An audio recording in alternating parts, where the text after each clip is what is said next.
Still on the subject of what to play over major chords, I thought I'd show you a nice circular run that I sometimes use that's made by joining together two major seventh arpeggio patterns. If I ask you to play a C major seventh chord using movable chord shapes, a couple of likely choices are these. The first is rooted on the A string and the second on the D string, though being on a backward diagonal it feels like it belongs in the same space as the E shape. So the first shape is rooted here at the note C, 3rd fret on the A string, and that's really just the A major shape with the 8th note taken down to note 7. And the second is rooted up here on the D string at fret 10, though you can sort of think of it as being rooted here as sort of part of the E-shaped bar chord. See what I mean by it's in the same shape as that E shape. To turn these chord shapes into useful tools for lead guitar playing, it helps if we extend the shapes by adding in the other occurrences of notes in the chord. These we know from the chord formula for the major 7th chord, which is simply 1, 3, 5, 7.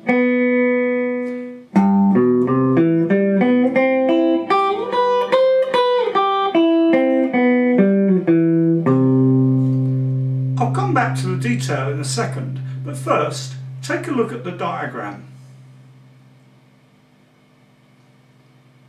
If you're familiar with the caged system as taught on part 1 of our guitar music theory course, you will see this as connecting the A-shaped octave pattern with the top part of the G shape. So if we think of the A-shaped C as being here, which is followed on from our C-shaped C, so we're spelling the word caged, C, A, and then we follow that with the G shape, movable G shape. Too awkward really as a chord to use as a bar chord, but it exists as a pattern. So within that we have this octave pattern, and from the A shape we have this pattern. So that's what we're connecting.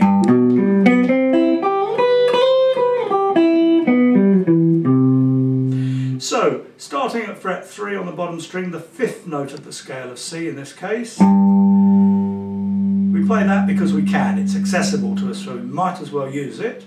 Then we come in via the 7th note to our root note, our bottom root note there. So those are just 3 notes from the remnants of the lower octave there. Then we go up the arpeggio 3, 5, 7, 8. So that comes out of the major scale, 1, 2, 3, 4, 5, 6, 7, 8, and we take 1, 3, 5, 7, 8. We then continue on 1, 3, 5, 7, and aim for that top C there at fret 8 on the top string. Coming back the same way.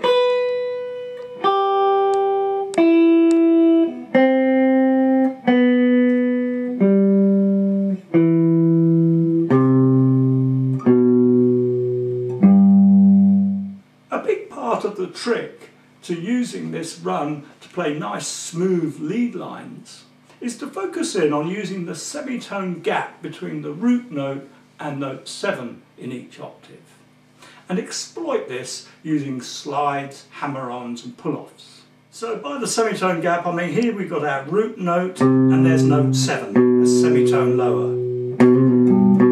So we can use hammer-ons, pull-offs, slides. And then we've got the same thing here.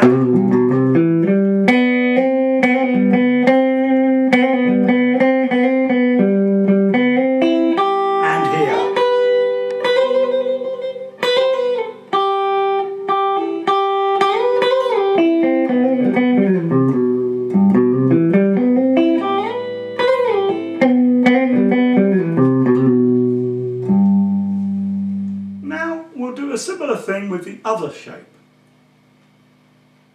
This comes out as a lot more compact, covering 2 octaves all within 4 frets.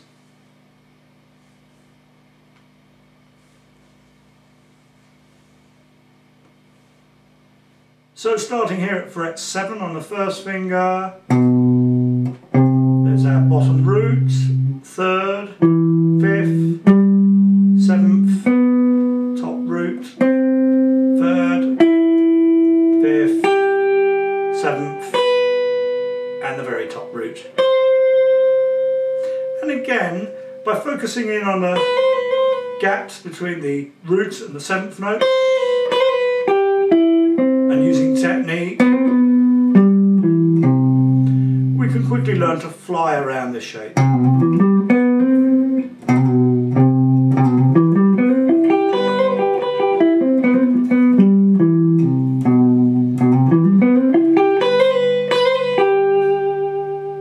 Finally, let's see what happens when we join these 2 ideas together.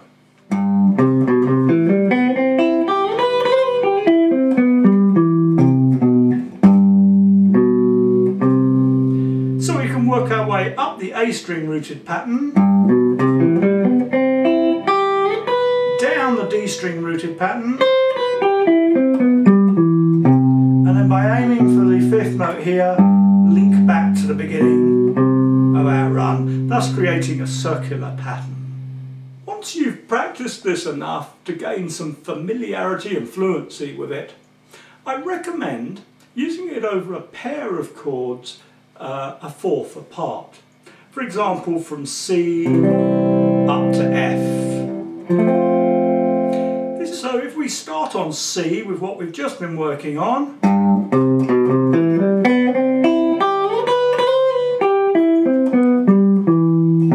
stop there and then move up to the F note there, and then think of playing the same pattern as we just used down here, but from this note.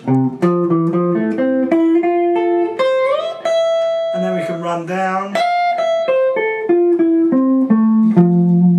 the D-shaped pattern there. So that's...